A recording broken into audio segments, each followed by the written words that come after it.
Hello there. I'm Scotty, and you're not.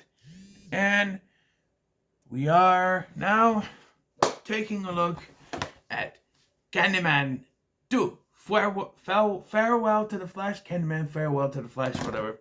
Um, the first sequel in the franchise here, Sequel-A-Thon. And this wasn't bad. Except for a bit of retconning, I think this was decent. The story follows Annie, a woman in New Orleans whose brother is accused of murdering the ponytail professor guy from the first one, who shows up at the beginning of this and is murdered by Candyman. But her brother, played by William O'Leary, Marty from Home Improvement,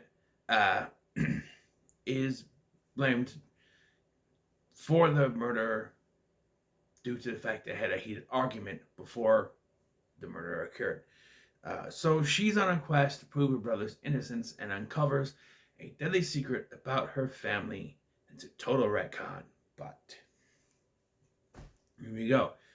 So first and foremost, Tony Todd.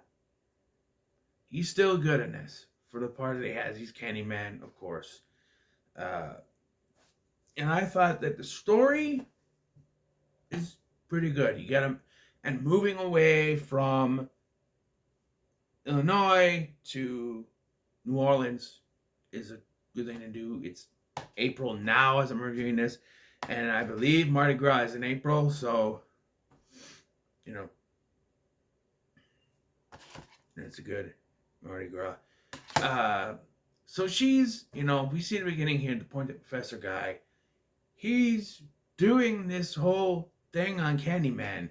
And it's like, wait, no, he knew Helen Lyle was doing this. Now she's dead. So he's just taking that from her.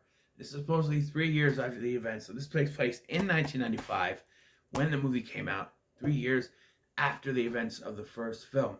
And they say, much like in the new one, that they believe Helen Lyle was the one who committed the murders, even though she was already dead when Trevor was murdered. So how could that happen?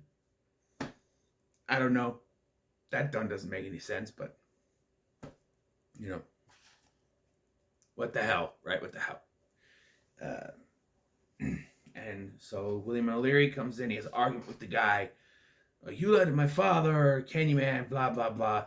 And then he says it 5 times in front of this audience as a joke, has a fake guy, armed guy come out, and then he's murdered in the bathroom. And then William O'Leary's character, I forget his name in this, is brought to the police station. He contacts his sister Annie, who comes to him and he refuses to give her any information. He's just like, you need to go, you need to get out of here. But she's going to investigate. Doesn't want him to do that. This all leads to her and her husband going to their childhood home and trying to figure out, like, it has to be connected to their father's death, which I thought was when he was a child. But apparently what they show later is that he was an adult, but younger because he shaved off his beard that he has here to make him look a little bit younger. But and he found his father murdered by the Candyman. So he knows about the Candyman. He knows it's real, but he doesn't, he doesn't want his sister to find out. The mother, played by Veronica Cartwright of Alien fame, doing a ridiculous New Orleans, Louisianian accent. Oh my God, it's terrible. It's terrible. Is also possibly keeping something from her, which we find out is true. She is keeping something from her. So there's a bunch of stuff in the middle with a missing student, which they find later, because she says it in front of the kids, and the Candyman takes one of the kids, even though he's only supposed to come after those who say it. Why would he go after a random kid? It makes no sense, but who knows? Eventually, Annie learns the truth.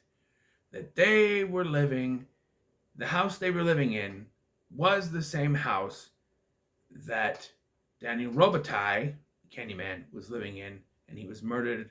We noticed from the first one he had an affair with a white woman, and he was killed, murdered because of it, hand cut off, covered in honey, killed by bees, and yeah.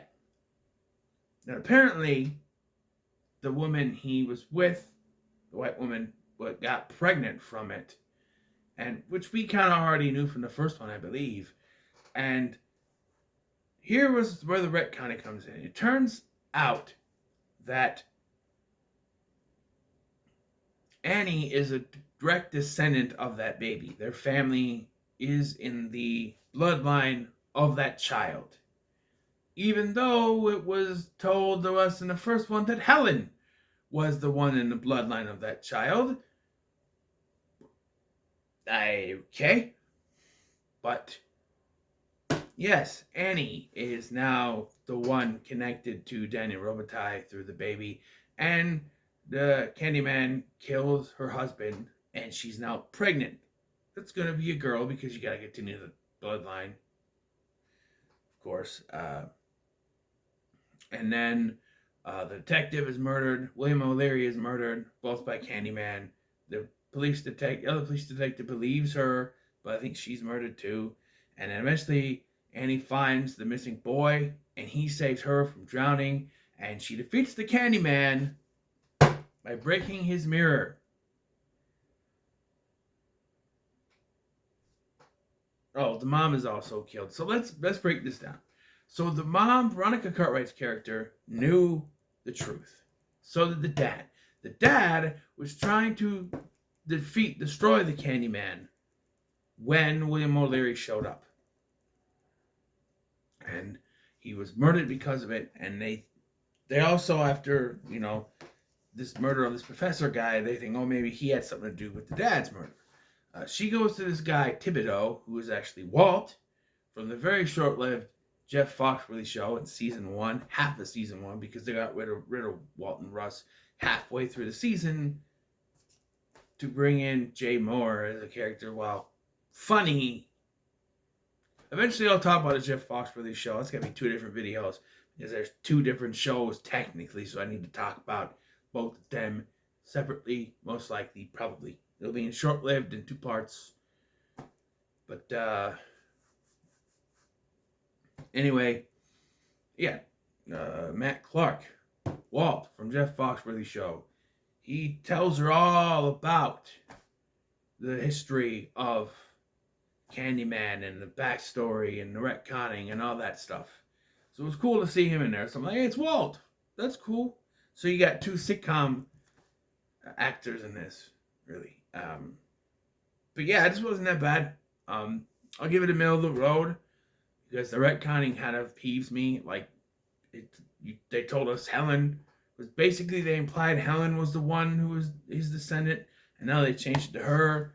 And at the end, she has a daughter now, and apparently she is the main character of the next one, even though in the next one it's done to Erico, who's like 30.